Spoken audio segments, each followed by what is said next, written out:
Hello, guys, and welcome back to episode 2 of the Drones Down Under podcast. It's all 4 of us again today, which is very exciting. So today, who knows, might be an hour long, it might not be, but we'll see how we go. Everyone loves to chat in this podcast by the sounds of it from the first episode. So how are we all today, guys? Splendid. Good. Excited. Very Excited. Pumped up, ready for round 2. Ready for round 2. Absolutely. All right, fantastic. Look, today we're going to start off a little bit differently. I think today we're going to be hitting up with some exciting drone news that I came across this week, and I thought, why not share it with everybody and amongst our potential community as well. So do you want me to share my screen, guys? I'll share my screen, and then if you guys are watching on YouTube, you'll get the gist, but we'll try and explain what we're all looking at and what we're doing for everyone that's listening. Give me 2 seconds. All right.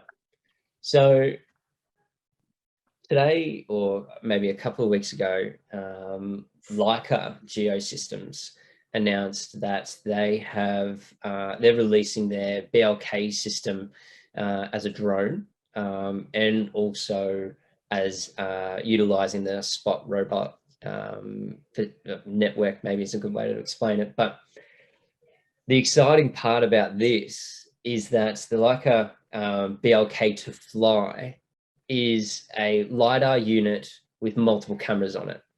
So to me, this is pretty exciting. It's sort of going into the space of autonomy, and something, I guess, where maybe we can sort of see a Skydio or someone else like that playing in this space as well. So it's obviously an area that most drone industries are going to push, and it's really interesting to see that Leica have released this pretty quickly, in my eyes, from the BLK to Go, which was just their handheld LiDAR unit, and now they're using it as a more modular system in a way. So I guess I'll get you guys' thoughts on what you're seeing now. Is it an autonomous drone? It's got an autonomous section, so you can create flight paths like you usually would with like mapping and things like that. But from my research, they're really pushing the facade autonomy inspection from a LiDAR perspective. It will also collect imagery as well, but the cameras on it, from what I see, are not amazing. So they're probably there for more a basic still image, but also to colorize the point cloud. It's really interesting that with Leica that they don't have an extremely nice camera on it. That's actually surprising to me. Yeah, you never know. They've got I actually can't remember what size sensors are on there. Let's see if I can find them, but I wouldn't be surprised if they are still quite high resolution, small cameras. But in my eyes, I don't know if you'd be able to be confident enough to have inspection images from it. Okay. Do you know what the so you said there's more than one camera, Brendan? Yeah, so let me try and get a still. So you can see the LiDAR unit in the middle, kind of the head of the drone, maybe we can describe it. But then you've also got these propeller guards. And on each corner of these propeller guards, you've got a sensor, a camera sensor. So it does provide like a full 360 real-time view. So if from the screen or your remote control, you've got a full 360 image from my understanding. So up, down, all the way around. So you can sort of move the screen around or your view while you're operating the drone, and you're not just looking straight forward, down or up. So it's kind of giving you an immersive sort of feel to it. Very cool.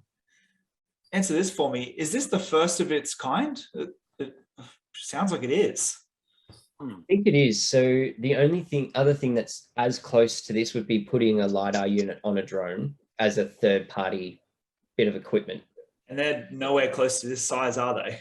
No, no way. So, you know, the likes of your hover maps, or something like, you know, if you go to your Regals or something, they're not there. Well, hover map is, but the Regals, and you know, your Green Valleys, and even the DJI L1s, yeah, L1s aren't there for autonomous perspective. It's there for just purely capturing point cloud information, whereas this is aiding in both, like the Emerson. So, or the hover map, sorry. But yeah, I reckon for the size of the drone and for what it is, I think this is the first within the market. Be interesting to see what the price is too for that size of Ooh, drone. it's- Yeah, being Leica, I expect there's a nice big dirty Yeah. price tag. Well, their LiDAR unit on its own. So you can buy the LiDAR unit as a handheld SLAM unit to walk around with. That's $95,000 on its own. Oh, can we just repeat that again? I nearly fell off my chair. Yeah. So the LiDAR unit of that, which, you know, I think from memory, it's only got about a 30-meter range, with good reflectivity from it. So it's a very expensive bit of equipment. Most LiDAR units are, but Yeah. but again, you can't, this is purely just for drone perspective. It's not like you can take a BLK to go and slot it into position onto the drone and then fly it. This is all integrated into one unit. So I imagine the quality of the models and stuff that it would pull would be pretty up there, but do you reckon the visual quality would be there? So like how we were saying, like, you know, asset inspection, things like that, would you think you'd have the quality to pull up to do it properly, you know, to essentially see all the nooks and crannies of something that you were doing? Great question. So I don't know. I think you would have to get your hands on it. Yeah. But you know, with the space with SLAM technology and LiDAR where it is at the moment, from what I understand, the Leica to go, so the LiDAR unit is good, but it's not amazing. It's a little bit noisy as well. So noisy is like the how do you explain it? So the resolution of the points in the point cloud are blurry, maybe is a good way to describe it, which reduces the accuracy within that point cloud. Yeah. So when you compare it to someone like a Regal, which is probably the Rolls Royce of all LiDAR units in the world, you know, you're going from a 30 mil accuracy on something like this to verting to a Regal, which could get you down to about 5 mil. Yeah. Okay. So there's a big difference. Yeah. But the use cases are different and the price tag's different. So this is what still are up their there. What are their use cases? I can see there they've obviously got a bunch of use cases they've got up there on the tab. Yeah. Be interesting to see what they perceive their use cases to be. Well, look at that construction. No, Look at that. Straight off the Doubt bat. it. We've got construction's a good use case. Oh god, I asked to build once. Do you guys? Well, again, I mean, I think the megapixel of the camera, like, I mean, let's discuss this with other drone products. If it's got the ability to get, you know, super close and all the rest of it, particularly on the autonomy side of things, then that sort of helps with the not as good camera. But you know, obviously, it's something you need to see in the flesh, I think, to get a better idea.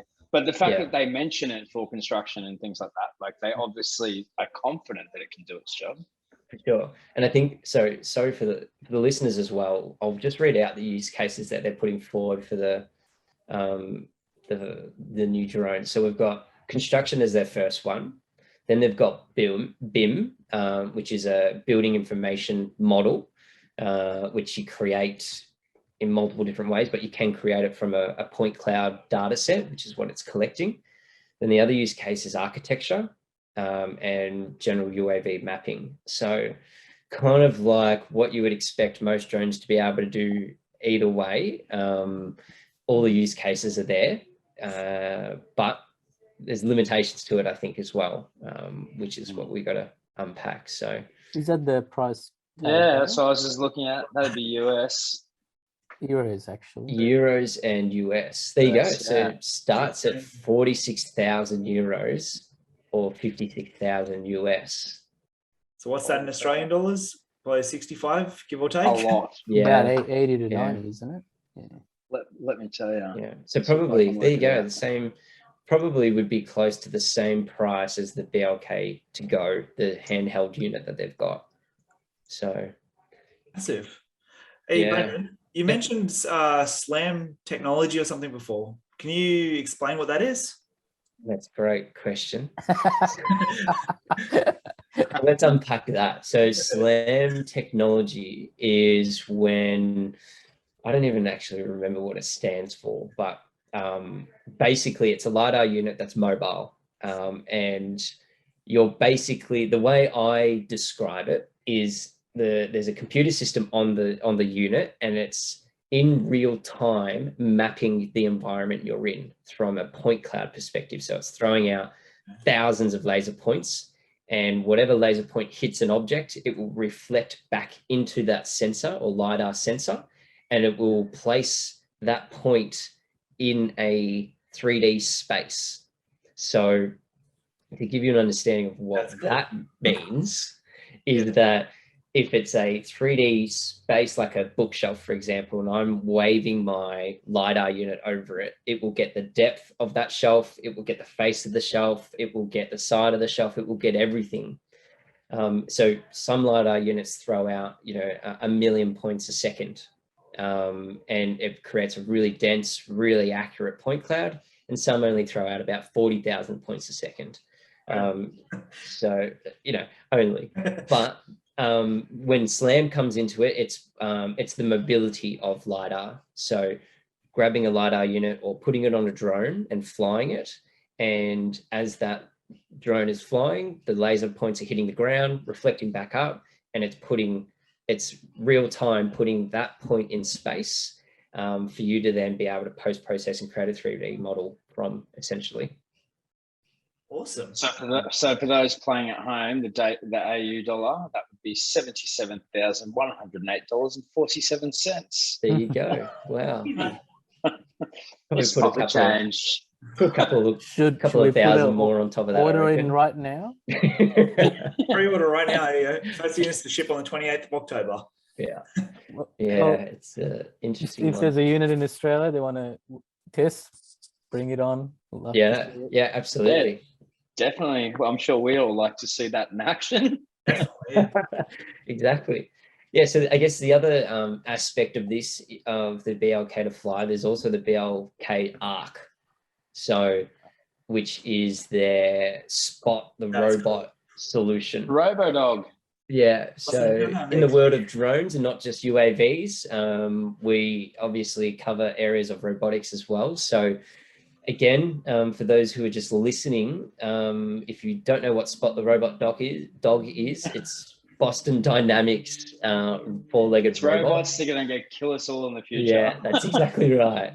If you watch So- Black Mirror, it's on an episode of Black Mirror as well. It is on an episode of Black Mirror. Yeah, That's that's awesome. exactly it. But yeah, so it's basically a four-legged robot that you put the LiDAR unit onto. And the use cases for this is probably more from a integrating autonomous side of data collection for point clouds. So building an infrastructure. What else are they saying? Undergrounds, so tunnels, train tunnels, things like that. Industrial and plant, utilities, and that's it. So Realistically, And that's actually cheaper, isn't it? yeah, so that's just the LiDAR unit. Keep that in Because it mind. doesn't fly. Yeah. Okay, So so that's just- not the robot as well. that's not the robot as well. So you've got Okay. 38,000 euros and 46,000 US dollars. plus so- one on top of that, which is Plus- how much is So Spot- just shy of 65 grand. for Yeah, just so I the think unit. then you double that tie. So I'm pretty certain Spot the Robot's about 75K. I don't know if that's US either. I'm not 100% sure. But that's I'd like just the robot to play with. But I think if you 70,500 for Spot. That's if you- US dollars. if it's Oh. Design a like puppy. if it's an area that's sort of underground with gas and mines and you know the risks, obviously, clearly we know there's value in it. But Yeah, for sure. But 70 grand has just saved countless human lives in one go. Yeah, exactly. yeah. Like we 96,000 said Australian, But Danny. look how cool he's walking down the steps. No, you wouldn't be able to do that, Danny. You wouldn't be able to do Not that. after a few drinks, no. No. Not that smooth. That's really, really cool though. Like Yeah. I wasn't aware that Boston Dynamics was using them in other applications and with other companies. I thought, as far as I knew, with the dogs that they were creating, that they were more or less on research and particularly a military base. So that's awesome. Yeah, it is pretty cool. The thing that I guess kind of gets me is from your guys' perspective, like, do you see, what other value do you see in a system like this from, I guess, our industry that we're kind of experiencing? Do you see everyone sort of moving to this space really quickly, or is this going to be another sort of bashing our heads against the brick wall to try and figure out what people are going to do? I'd say trying to sell it to people, sell the actual concept of safety and everything of it, is 100% bashing my head on the wall behind me. Because say just then off the bat, we've already looking over 100 grand just for the unit itself. That's not including training, working out what they can do, what the software you need behind it. Like 100% is amazing technology and will revolutionize inspections and safety aspects. But getting to that point, I don't think as much as we can see all the use cases and we know how good all LiDAR and everything is, but even just on this system alone, like you said, Danny, when you're spending well over 100 grand to get the unit and the robot to do everything, to convince people that, because obviously the price tag for the work wouldn't be, you're not doing that for a couple of $100. Like, that's a big money job. To convince people that it's worth spending the money, as much as we know it is, that's a hard task. But for major infrastructure projects, probably like what's happening there on our screen, where where it's walking through a tunnel, if it's obviously scheduled and it does it nightly and so progress, do it autonomously. No one needs to be there. You don't us doing that every night or something. It's just not going to be worth it. No one wants to do it. You don't have to pay it after hours rates either. Like, there's no overtime. He's not, the robot's not putting in extra hours. You're right. Can you imagine, say, like a mine site or an underground mine, there's a catastrophe of some sort, send this in and have a real time view of essentially what is in there with no one having to go inside.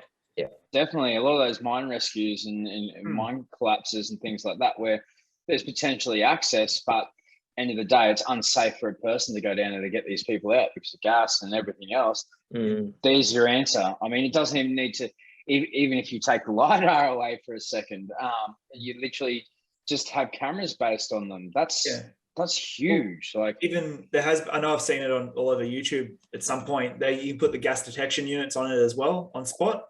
Send that down through the mine. If you really want, put your coffee, send it to the cafe down the road, put your coffee on top of it. As your coffee deliveries covered as well.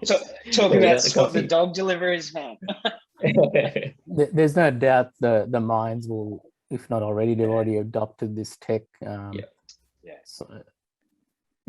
think like you said, Danny, the search and rescue side of things, but also from like major infrastructure documentation as well, is that most of the time, most workers don't like anything to do with cameras while they're at work, whether it's a drone or a time lapse or whatever.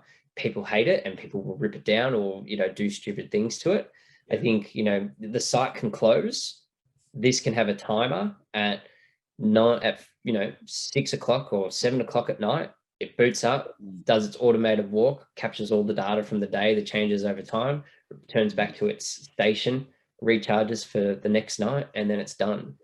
It's pretty cool to think about where this space is moving to. It's just more whether the industries are going to adopt it quickly or not.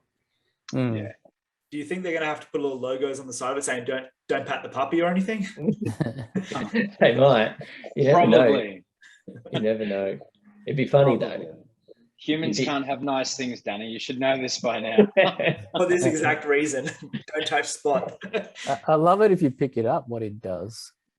If I pick up my cat the wrong way, she bunny kicks me, I think this thing would probably hurt a lot more. Yeah. Yeah, I think I'd be a bit worried to try and take it or move it because of all the sensors on it. Everything's documented, so your face is going to be recognized. Everyone knows where it is. It's probably got some form of tracking on it. So, and I'm pretty sure they have their own stability systems too. So I think I remember seeing something on it when they were doing the early testing, and they were like essentially kicking it over and then see if it can get back up and do its thing. And it's quite amazing what it can do. A little bit scary as well. Was that Boston Dynamics or Boss Town Dynamics that Corridor Digital did? So Boss Town Dynamics, for the listeners, was Corridor Digital is a virtual effects company in the States, and they made a parody of Boston Dynamics using virtual effects and managed to kick the dog around, kick the person around. That's right. Robot. And the video had, I don't know how many millions of views, but a lot of people actually mistake it, whatever it is, mistake it for the real video because it was that good. Yeah, pretty cool. All right, so that's the news. I think that's pretty exciting from our space, seeing where the robotics is coming into, the autonomy, and maybe in a couple of episodes or whatever, we can talk about Emerson as well and that sort of unit. But that's why I love this industry, is the new technology that comes out. It gives us an excuse to talk about it. So yeah, but I think today, I think we want to give a little bit more of a industry insight and unpack a couple of workflows, or one specific workflow that we've been sort of all been discussing offline as well, about how we're all a little bit different in this space as well, and what we do and how we do it. And we thought it's probably a good topic to start with, being early in the process. So it's about our pre-flight checks and what we do and what our workflow is. So maybe Danny, do you want to give us an understanding of what your space looks like and walk us through where your mind goes when you go into pre-flight checks? Yeah, look, so a lot of the time, well, majority of my work these days is a lot more telco based. So we're using just standard DJI drones, starting with the little Mavics and whatnot. But a pre-flight check for us can start with, before even going anywhere near the site, we've already checked out what towers we're dealing with or what in general obstacles we would have on the site or anything. That can be from trees to buildings, privacy issues, and let's call it radio interference. There's multiple websites and apps out there to check interference and see if that's going to issue with your drones or anything. But then once we deal with all that, we go back to our pre-flight checklists of things like, say, just checking the aircraft batteries, knowing that the batteries are completely charged up. Every cell is at, I think it's 4.2 volts from memory. Probably should actually double check that. Checking there's no swelling, checking your remotes are actually up to speed, no damage on any of them. Checking the airframe itself for damage, bolts, checking your props, making sure there's no scratches, no cracks or fractures or anything in them. Where can we go from there? So would you say, sorry, Ty, but no, you're right. Do you want to go? No, all I was just going to say is maybe it's worth mentioning some of the websites that people can use to get this information, like particularly on the pre-flight side of things with weather and mobile towers and those kind of things. Because I know a lot of people out there. I know I didn't for a long time know how to find the location of mobile towers. So I think that's worth sharing with people as well.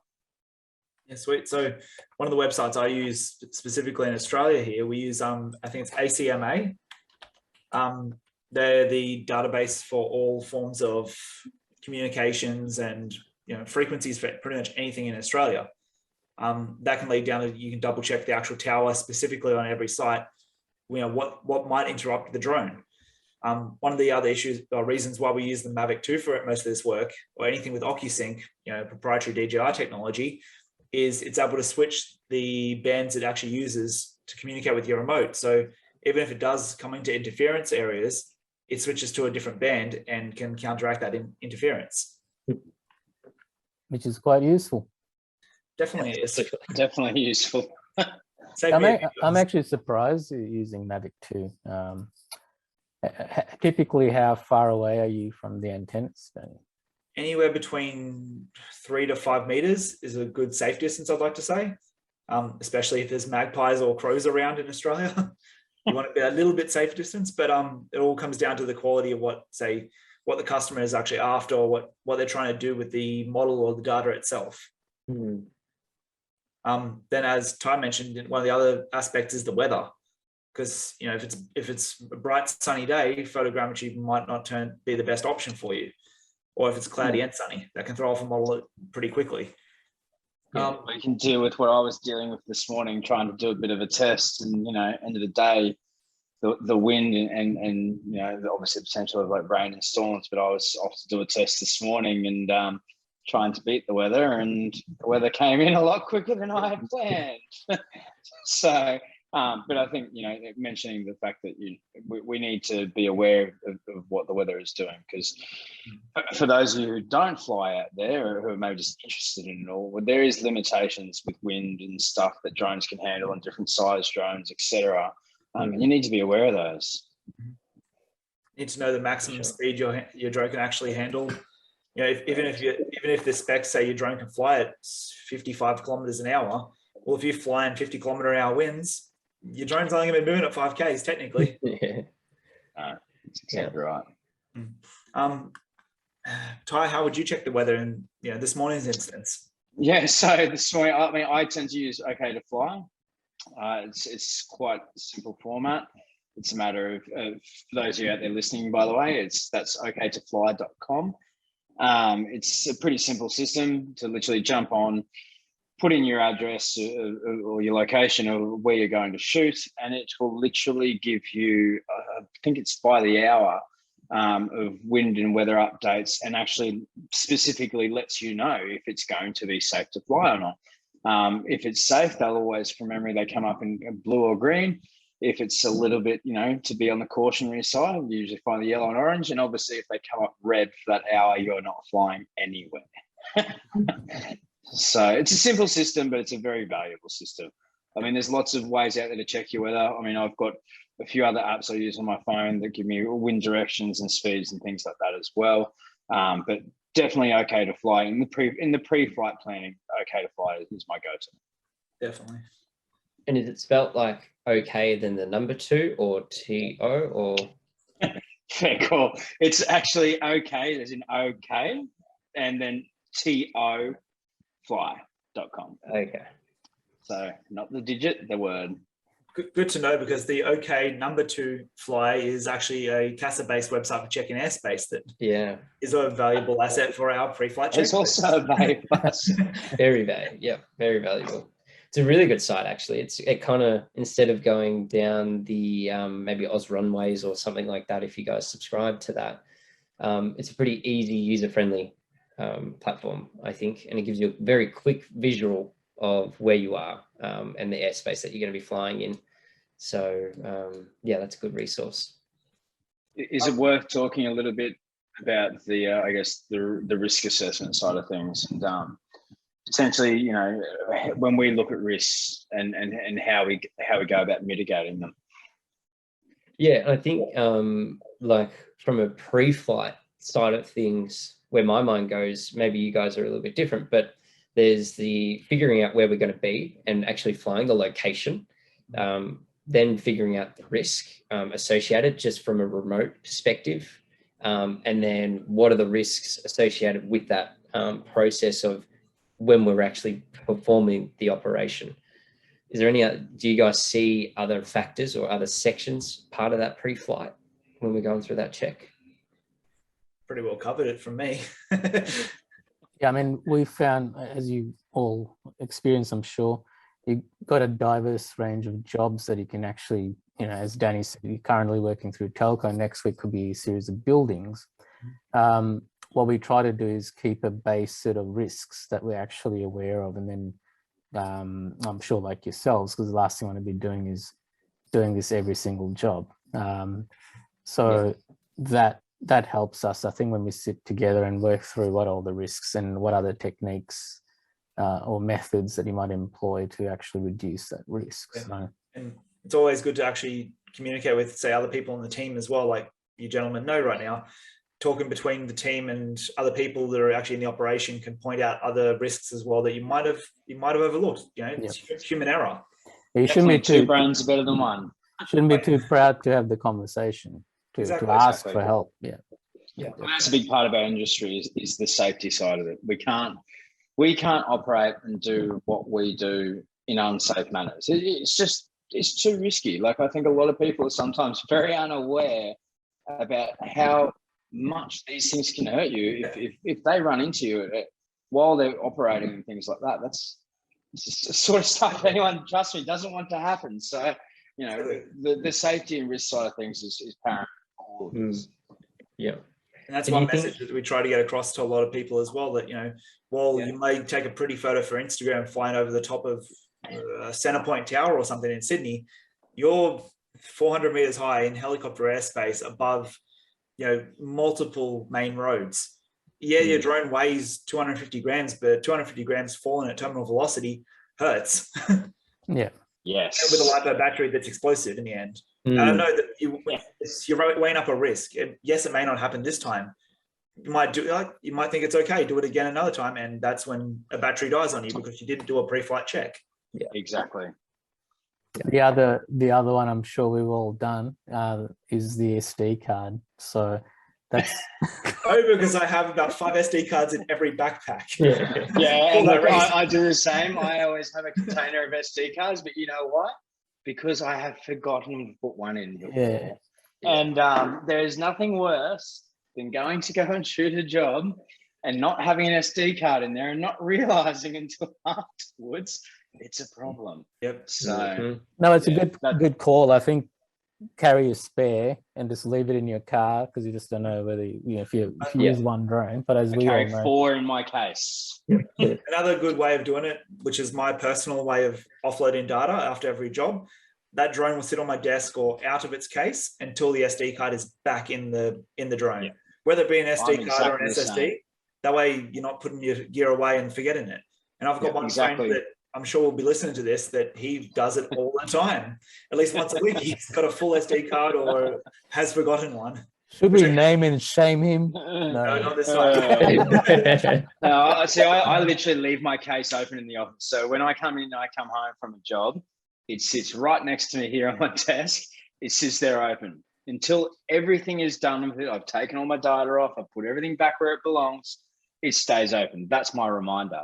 Otherwise, if I close it up and put it in the corner of the rest of my other equipment, chances are you'll forget something. Yeah, it's easier to have the visual reminder. These are the things you do not want to forget, especially working in the industry. Exactly. But you may do a pre-flight check when you get to your job site, but that pre-flight or pre-job check alone starts before you even leave home. Oh, 100%. Are all your batteries charged? Do you have all the right permissions and certificates on you just in case you get asked, which happens all the time. Yeah, and look, even the simple thing of in some locations, which I mean, I do a regular location up here that's within a 5K range of an uncontrolled airport. The geofencing side of things. If you don't forget to unlock that for a job, you can no longer do that from your phone. Once upon a time you could, but not anymore. So how do you do it outside the phone now? I didn't know that actually changed. Yeah, so that actually changed. I found that out the hard way earlier this year. But now you have to do it correctly through the DJI website on a desktop. You have to go through there, obviously select what you're doing, acknowledge obviously the risks, basically sign a waiver that you are allowed to be doing what you're doing. It goes through, you select whatever the zone is that you want to fly within, and then you have to send through basically that information to DJI. They send you a code to verify it, you unlock it, and you get it unlocked for 3 days. And that's the basis of it anyway. Okay, so that now replaces the put your phone number in, you're unlocked. Correct. I mean, you still have to do your phone number in to the details to use basically as a verification tool. Obviously that you're not just someone doing something silly. But at the end of the day, you still have to use your phone to verify, but it all has to be done on a desktop now. I unfortunately had to work that out the hard way going to a job, and I thought, oh, I can do this on my phone.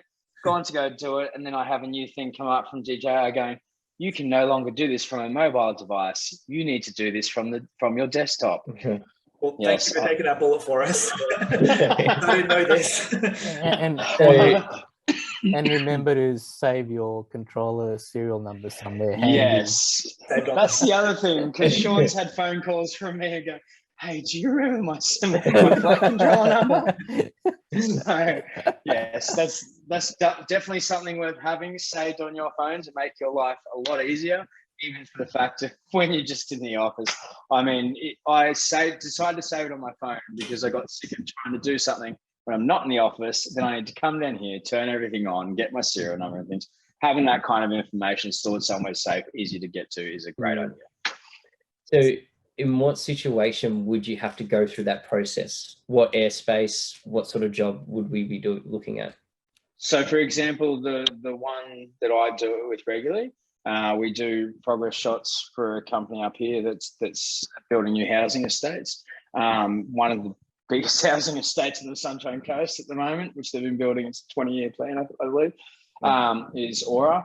It sits next to the Caloundra Airport, which is an uncontrolled airport. It is just more for a lot of training flights and skydiving, I believe, that has a lot out there. But obviously, it's within 5K range where this estate is. So obviously, they need these shots, and it has to be done. That's where I go out there. I unlock it. I obviously still, there are some restrictions. Like I can't just unlock it and go and fly wherever I like and whatever height I like, because that's not the case. You still have to mitigate the risk. So for us, for example, there, we originally flew at 60 meters. The client wanted us a little bit higher. We limited that to 80 meters. We're not in a direct runoff from the runway, so that's okay. But again, we have to be very aware. It obviously there's a lot of light planes around in that area. If you hit them in the air, the safest thing you can do is come to the ground and wait till they're gone. But again, that's something we do as professionals on the recreational sense. Don't go doing it. I've had this conversation with a few people, and I'm like, it's just not worth it. If it goes wrong and you aren't aware of what you're doing, just picture a drone going through a plane motor or through a helicopter motor or anything like that. The end result is not going to be a good thing. How can things go wrong, Ty? In what sense? Just in overall? Your general operation. What's something that could go wrong that could cause the drone to go into a plane engine of some sort? Oh, look, if for one you're not doing a visual line of sight, and that's also a big issue, because you should be able to see the problems, whether it's a helicopter or a light plane or anything like that. I actually haven't heard of anyone running into them and having that problem, but I'm sure it has happened. The best way to avoid them is obviously is radios for your CTAFs and for radio towers. They can keep you informed. Obviously, with the uncontrolled airspace, they actually don't have a tower there. But some of that information can be fed through from Brisbane and from our Maroochydore Airport as well. They're probably your best ways to try and avoid those problems in the air, is your eyes and your ears. It's literally as simple as that. A good example of a airspace that has become a problem on the Sunshine Coast is Point Cartwright. People don't know the area. It's basically a far point on our coastline. It's a great shot to get drone photos.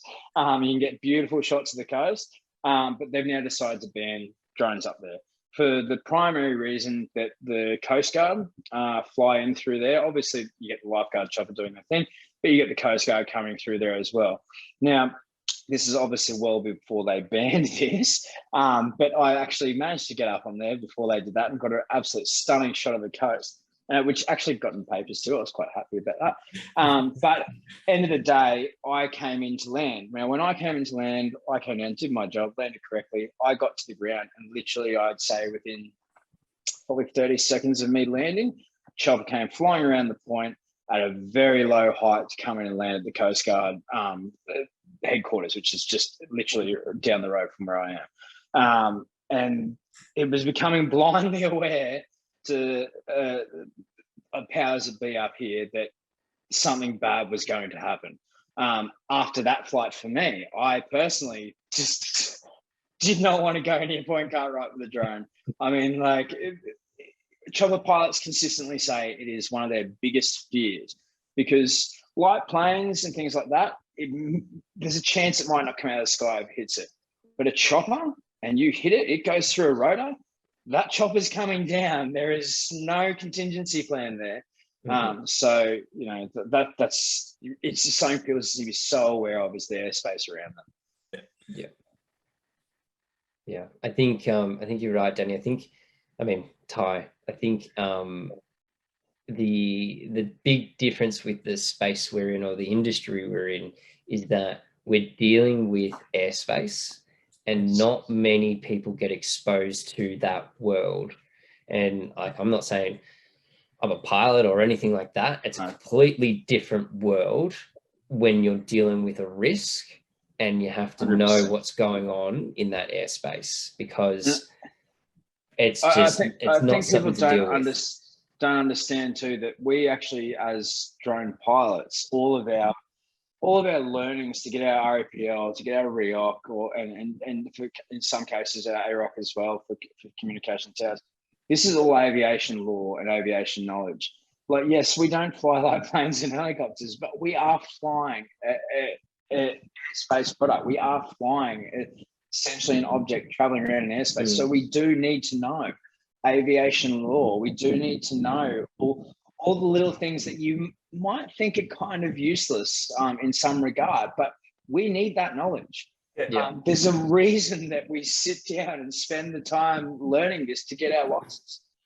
This is where we need to separate, like where we try to explain to our friends and family. I think we mentioned in the last podcast episode, there may be toys, but they're not toys in the end. Like, that's the drone part of it, but what about all the airspace? What about the aviation behind it? Yeah, that's right. It's dangerous. It's not operated correctly. There's a simple way to sum it up. Anything that we do, if we're not aware of our safety and our risks and the potential issues that can happen, they will happen. And the worst part about that is it can be someone's safety. At the end of the day, it might just be drunk into the sky and you lose a couple of grand, which no one wants either.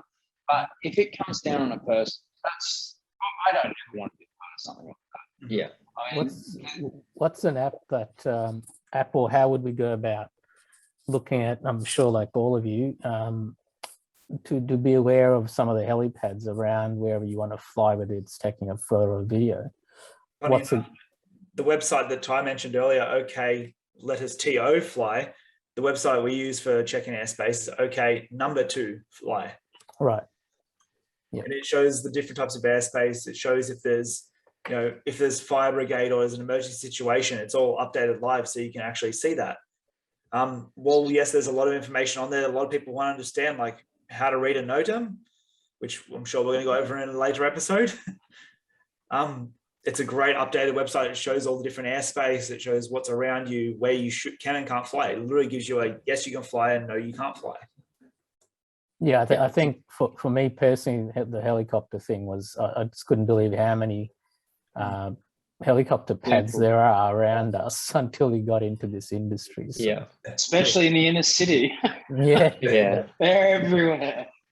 I guess for the people listening, I've just shared my screen of the OK2 fly, and the amount of yellow circles is pretty phenomenal when you're looking at it and not realizing all the yellow circles, just for the listeners, represent helicopter pads.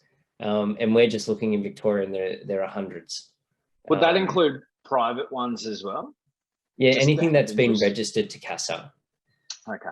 Yeah, so anything that's sort of saying, yep, as a commercial pilot or wherever, if you're operating a helicopter, here's a helipad if you need to potentially refuel, emergency land, or you just need a break. They're registered. Can you just zoom into Melbourne? So just to show people. Yeah, here you go.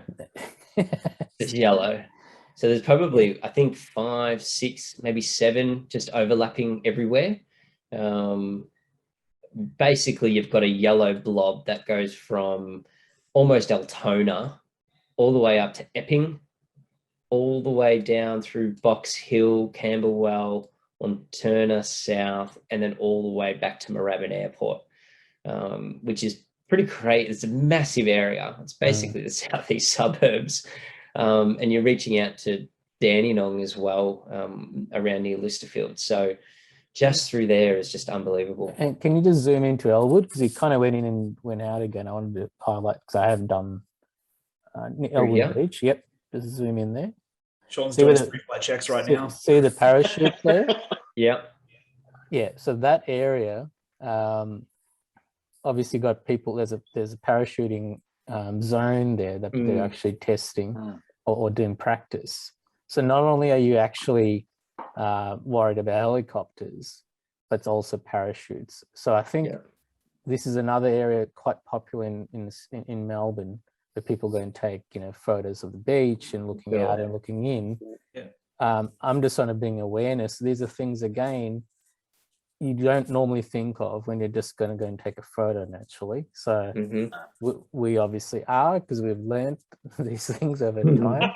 But I think this tools such as OK to Fly, as you've shared, is a great way to just do the due diligence before you go out there, so you don't end up having to do a please explain. So that's for sure. And I think that nobody also wants to please explain. No, Brendan, would you be able to show an example of, say, pick a random site and show what information pops up when you pick a site? Yeah, when we choose one? Yeah, just anywhere. Probably less complicated airspace. Yeah. Nothing too over informative. Yeah. Okay, so what have I chosen? I've chosen Burwood, I think it is. You obviously didn't take the less complicated. we look at that saying that's less complicated as well. So basically, orange. Yeah, with everyone listening, I've just chosen a helipad in Burwood, so uncontrolled, so which means it doesn't have a tower, so that it's not like a Moorabbin Airport or Sydney Airport. It gives it the approximate location and the address, the latitude and longitude, so the coordinates, the elevation, and the timing information for the flight. So I don't think that really, Danny, does that really give us too much more information other than not much potentially what else it's used for? Kind of just shows the basics around that general area. Like, a perfect example is point number 4 there. So it's a public sport ground. You can't fly within 30 meters of people at a sport ground. Yeah. Well, we talk about, 30 meters is still 30 meters. A drone hitting you within that 30 meters is still going to hurt regardless. God, in this day and age, everyone's looking to sue each other. So that's it. You just don't want to be that person, to be honest. Exactly. No one wants to be that person. I guarantee the first person that does it, it's going to be all over the news. Yeah. But I think the other valuable thing about this OK to Fly as well is the other landmarks and other information other than just airspace, such as like wind turbines and things like that. So wind farm locations and other bits and pieces. I think when you go through your remote pilot license course and you get your REOC and everything like that, you learn what all these symbols mean. But this is a really good way to just quickly check an airspace, I think. It's really good, valuable. Well, I think even the recreational pilots, they should be doing it anyway, but look, let's face it, probably a lot of them aren't. This kind of stuff is paramount to what we do. Even as recreational pilots, you need to really addressing the issue of safety. And if you're not, eventually something bad will happen. All I can think of is a good example. This was probably we're thinking, I'd say probably even sort of 8-10 years ago now, maybe. Sort of early stages of drones. Good example, and this is why not over populated space and not why close to drones. In America, it was an Enrique Iglesias concert. He was performing on stage. Somebody thought they'd be cool, and whether it was I'm not clear whether it was something to do with the event or it was someone just having fun with the drone, essentially. But they flew over his concert. They were filming the concert. They came right down close to him. He made the really stupid move to reach out to it and to grab it. The prop actually came around, went straight into his hand. Really big gash, really big cut. The drone ended up flying off from memory. He continued to play the gig, but only for a short amount of time. He then had to go off and get his hand tended to. And I remember seeing a picture of it. It would have been probably right across his thumb into his hand, just a big spread open gash. Now, that was from a Phantom, and that was from an old Phantom too. I'm like, again, going back to the toy conversation, people are really, really so unaware how dangerous these things can be if they're used incorrectly. This little thing hurts when it hits you. Yeah. Hey, Danny, we can be friends. Come on, guys, where are your ones? It does. It hurts. I've hit myself. No, it actually does hurt. I've hit myself in the head a few times. Like, there's a reason I wear a hat. I was flying inside my house. I didn't want to showboat and carry my M300 box up. So. All right. Okay, here we go. Here we go. It's always Mine's bigger than yours. Mine's bigger. Exactly. I've got a bigger drone. My toy's bigger. Don't compensate, guys. You only need something like this to be cool. Exactly. And honestly, you know what? If you can fly that, you can fly any drone. Yes. Actually, that's actually worth pointing out. So I don't know whether yours is the same. I actually got given mine as a gift when I bought my original Phantom 4 that I had. Same. I bought this Mavic and got that with it. Yeah. So when I got that, I'm like, okay, this is going to be a good test for me inside to see if I can fly this thing. And I'm telling you right now, this is not the easiest thing to fly. In theory, it's tiny. It is super, super sensitive and it's really quick. So it actually is quite a good tool to stuff around and learn the sensitivity of a drone. Like, it sounds silly, but I really, really learned the sensitivity of moving around the drone using this thing. Yeah. So, just for our listeners, it's the one I've got. Sure. Cheerson, I think it's Cheerson or Cherison CX10. Yeah, I think so. I think they've got the names on. I think so. The drone's the size of a thumb, realistically. They're tiny, but there's zero sensors. All they do is they're like an FPV drone. There's nothing in them. They're just very basic, bare bones. Complete out of mode. Exactly. If you can fly that, you can fly any camera drone, essentially. FPV is a whole nother topic. But, for the listeners, they're tiny. They are very tiny. And little face. Oh, dear. So is there anything else in regards to, I guess, our pre-flight checks or when we're planning to do a job? Is there anything else that we can sort of think of that is really important? Like, do we need to unpack around, calling the towers, notifying, I guess, the towers where we're operating if we're in their controlled airspace, things like that? I guess a lot of the time that comes down to the instrument. If you're in a controlled airspace, whether you have to actually notify the tower, if you're far enough away, that comes down to what the inspectors laid down onto our instruments. Yep. Yeah. Plus, also, I'm sure we can save that for another episode as well. Very true. Very much more complex episode. Yeah. There's probably a lot of stuff in pre and post that we do that we could definitely go into a lot more detail. Probably not today, but there's definitely a lot that we can go into. Yeah, I think I think it'd be really important to get feedback from people who are potentially listening to this. If they do want us to go into detail, what sort of subjects is it that they're maybe concerned about not knowing or not knowing the process around going from A to B? Because I think that's where the real value we're trying to bring is more from our audience or people listening and what questions they have. So that's, definitely. I think that's why I think we've got to remember, or the listeners, you've got to remember, we're here to help. And that again, that goes for the people that have never picked up a drone, the people that have just got one for Christmas, or professionals in the industry. Like I've said this repeatedly. I mean, I've been in the industry now for what a while, 6-7 years. But in that time frame, like I still think every few months or something, I learn something that I did not know before. And if we can share that information with people, it's just paramount. I think it's just something we've got to do. For sure. I was going to say that we'll probably just share all the links that we've all talked about anyway, right? So then it's at least to get people. We can Where are we going to share those links, Sean? I was hoping you were going to tell us, Danny. Under the bus again. You did this in the last episode. you keep asking. Our social media manager there. Yeah.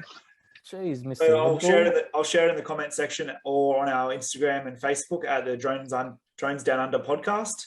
Yeah. Like and share as per usual, guys. Yeah. Up to the channel really helps out. It's what he said. Exactly. Now I learned that I will not do that again the next episode. Thanks, Sean. Thanks for the update. Yeah. All right. So going from, I guess, pre-flight checks and everything like that, Ty, do you have access to that video that we can sort of go into? I believe Sean has access to that video. That video? Oh, okay. Ty's just come off screen. Safety Ty's back. Hey, Safety Ty. All right. So I guess for the listeners, we're going back into the dummy of the week, and this video clip sort of ties into, I guess, our pre-flight checks and in areas where probably this video probably shouldn't be, or the operator shouldn't be doing what they're doing. So, Ty, I'll hand it over to you. You can talk them through the video and we'll go from there. Yeah, sure. Sean, you just want to hit play. Oh, dang. So for those watching, listening at home, the video we're currently watching is a drone flying over the top of a highway next to an airport. Is that an airport on the right hand side, or was? Yeah, that was an airport on the right hand side. That was it's a construction of a highway, but as he's going over now, you'll see them going over a full-blown functioning highway, completely flying over all of it, which is not correct. What are they doing? Like, this is like I actually hadn't watched this video in full yet. Neither have I. I'm actually completely shocked. There's everything about this is so wrong. Okay, can we start with the videography? Yeah. Look, we can even pick on how they've shot it. By the way, for those of you at home, there's a lot of erratic gimbal movement. Is a good way to explain what's going on. Look, there's a lot to unpack there. Play it again. Anyway, that's the airport definitely right play it again. There's the airport. Yeah, so that's the airport on the right-hand side. We're flying. So 100% CASA would not, like, just from what they're saying now, there's no way CASA would allow that. Look, we've got to be clear. This is basically everything about this is an illegal flight. Can we just talk just on this clip? Probably for the benefit of everyone. Sure. What are the things we shouldn't be doing? So, okay, let's just give Where do we start? give the listeners an understanding where we've stopped on this video. So we've paused this video on, we're probably maybe 100 meters away, probably less, from a probably major highway intersection. Yeah, I'd say less. Also a couple of lanes each way. Couple of lanes each way, full of traffic. We're also flying over a highway that's getting built. And then in the background, probably 200 meters away, you can see an airport. We're not going to name the airport, but it's very close. So we'll take it from there. Everything is just, that's the picture for everybody. Yeah, so I think we've all seen lots of footage on social media that have people flying above roads, or inner city photos above main roads. And I think most people that haven't gone through some sort of training or understand commercialized don't realize that vehicles are still regarded as you shouldn't be flying above. So probably good. Well, it's essentially flying over a populous area. You know, when you're flying over an operating highway, it doesn't matter if it's cars or people. It's still a populous area. It's still completely and utterly unsafe. You think about it. You think about even just the simple of a phantom dropping out of the sky from 100 meters onto a moving car on a highway. Like, people think kids throwing rocks off a bridge does damage. You know what I mean? Like, and you're traveling at probably 100k plus there with something that's hitting you in a millisecond. What response are you going to have to that? You're going to swerve, brake, freak out. I freak out enough. If there's a huntsman inside the windscreen, it's bad enough, let alone a phantom. I found this one. Now, just keep in mind, this is about a minute. So it was about 5 minutes, and there was, there was more. So there was clearly flight, because there was parts of the road that hadn't been built. But let's talk about what we have. I mean, here's another one. Is there a reason you can't fly here? Because you obviously got a main strip in the middle. Can I still go ahead and fly? Say hypothetically, our all favorite Magpies and Crows hits one propeller. Is the drone going to go straight down, or could that drone still veer off in another direction with 3 propellers trying to compensate? 100%. And I think the other thing is too, that end of the day, to get to where they are, they still have to go over the roadway. 100% what you're saying, Danny, is still, regardless, it's unsafe, but they still have to get there. But so what would happen if, say hypothetically, there was a 5-second break in the traffic? Would that allow them to fly over that, or no? So because it's still an active highway. Still an active highway. It's still a populous area. It's still completely unsafe. There's no shortcuts to safety. And there's no 30-meter exclusion zone there between the island and. Realistically, they could fly the whole left side there. It's complete empty paddock and be nice and safe. Yeah, not exactly. To completely disregard the airport and power lines or whatever else they do there. And the fact that it's probably private land that that too. But no, let's pick the middle of the highway. But see, I think that's the thing. Like, with this video in particular, there is so much to unpack here. Like, I think for particularly the people out there outside the industry, I'd like to think this wasn't within the industry, but people outside the industry that don't really understand why these things are in place. This is a really good example, because if anything goes wrong here, nobody's winning. Like, this is going to go very bad. It'll go viral. This is the kind of stuff that would be all over the world. Yeah, 100%. Aside from the people that get injured, who ends up bearing the brunt of it? The licensed operators. Could we talk about if, as a commercial operator, if wherever this highway is, which we know where it is, so without naming it, how would you go about doing this correctly? Would have recce the location to start with. Yep. But just broad level, like, what would you? From a pre-flight check, what would you do? Well, for one, you'd be checking your airspace for the goddamn airport that's just nearby. Again, you'd be looking for your flight paths over the highway. You'd know very quickly that what you were trying to capture was going over a major highway.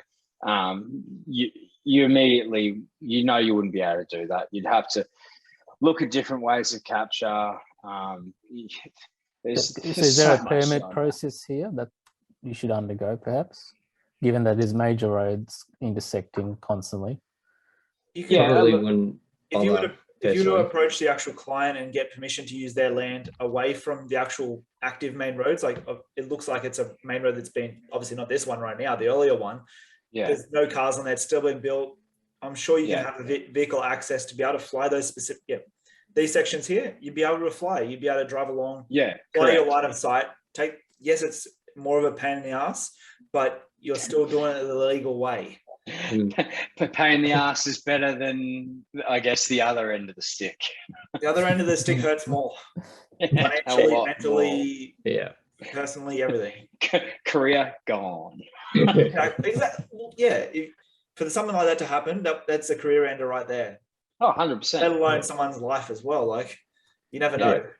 But I think the other important factor is that when you're doing a job like that, is that your client's going to be posting that information or video clips out to promote the project. Yeah. So it is inevitable people are going to see that. 100%. And, you know, we all came across it through social media and shared it amongst each other, and we've gone, we all have, you know, what the hell is going on here? Like, that's exactly right. Like, anything's out there, it will be found. I've actually had this regular conversation with some people I know and some of the things that they do with drones. It's if you're putting it out there, it's only a matter of time. And look, end of the day, you will get people that will report you to CASA if they know that what you're doing is wrong and they feel very strongly about it. I guarantee you they're going to report you to CASA, and then guess who's getting a phone call, if not worse. You've got to be so careful. Yeah. Only the amount of people that say, like, I've heard it many and many a times, especially on social media, people will be like, oh, I found the footage on an SD card. Man, all that footage has all the metadata that links back to your drone. You can't hide that shit.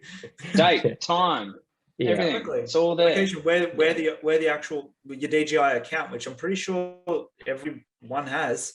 Yeah, it's all there. All the information. All links through. That's right. I think that's a big thing, and people don't realize is that every photo or video is embedded with all your metadata from that day. So, and like, your flight records are there. Exactly. That's all be shown. Like, we all have access to our own flight records, and you got to keep them squeaky clean, because there will be at least in our field, there's a time and place when you will get audited and have to be like, hey, here's a metric ton of paperwork. Look, all it takes. I mean, at the moment, I haven't heard of CASA doing too many audits, but the thing is, all it takes is something really bad to happen. And unfortunately, I mean, if you're silly enough to do it anyway, unfortunately, that means everything you have done while you have had a drone and you've been a licensed pilot is coming under scrutiny. Yep. So if there's anything in there that's not quite right, it's going to come up and it's going to be a problem, and CASA will be fining you and you will be in a lot of trouble. People just forget, like, realistically how much trouble you can get in. It all seems like fun and games, but it's not. You really have to be across this stuff. We're not trying to, I know we're trying to be educational on that, but we're not trying to have scare tactics here. It's no, not at all. Looking out for yourself. Like, I'd rather not get a photo for Instagram to save my own well-being, essentially. Get a cool photo or $11,500 fine. Like, it's and that's just the minimum base of what can happen. Like, that's just the simple part of it. And you can't plead ignorance. No. There's evidence of it everywhere. There's no point in pleading ignorance when there's a full-blown flight record of everything you've done, let alone the imagery or video to support it. It's like, come on, use the thing inside between your ears. You've got to be across it. Yeah. And again, we always come back to is that we deal with airspace, not with just general, like the general police don't look after airspace. There is a dedicated industry for monitoring airspace, and they are very different and very risk orientated. Yeah, exactly. The most heavy on risk. Yeah. So there's a lot more risks than for us been in the air than been on a road or something. Oh, look, end of the day with CASA, it's like, you got to remember, it's not just us. It is your airplanes. It is your helicopters. It's every airspace pilot is under the regulation of CASA. It's serious. Like, we are under the same laws as helicopter and airplane pilots. Like, if we don't adhere these things. Don't forget, we're playing with toys according to our family.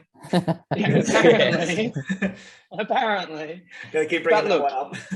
Yeah, but it's still one of those things. Like, you can't stress it enough to people. And as I said before, it doesn't matter where you are in the industry, whether you're a beginner, whether you're someone that just likes flying around on the weekend for a bit of fun, or you want to get into the industry, or you are in the industry, you need to adhere to these laws for a reason.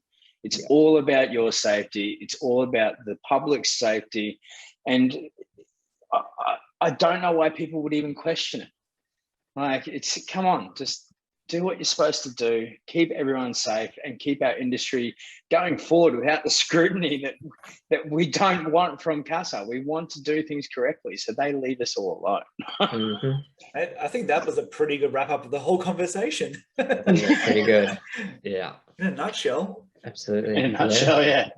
Yeah. I think, like we always say, I think we can talk about these issues for hours on end, but we don't want to keep wrangling off and talking to people about this sort of the same thing. But at the end of the day, I think we are all about safety and making sure everything's doing the right thing. And it will come to the day that most people will call other people out, and it will get to that point, I think, because, you know, people like ourselves are kind of potentially sick of people not really caring at all about the industry.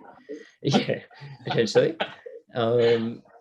And, you know, maybe it's the start of something that we're holding the industry a little bit more accountable for what's happening. So hopefully we're doing the right thing, and hopefully people that are listening are on board of where we want to take this podcast and what we're doing in this space and promoting. So, yeah. Any final words from everyone?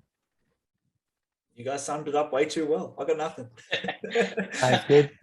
The deal quite well with that one. Let's roll it out, guys. Let's we'll catch you on episode 3. No worries, guys. Look forward to it. See you later. See you later.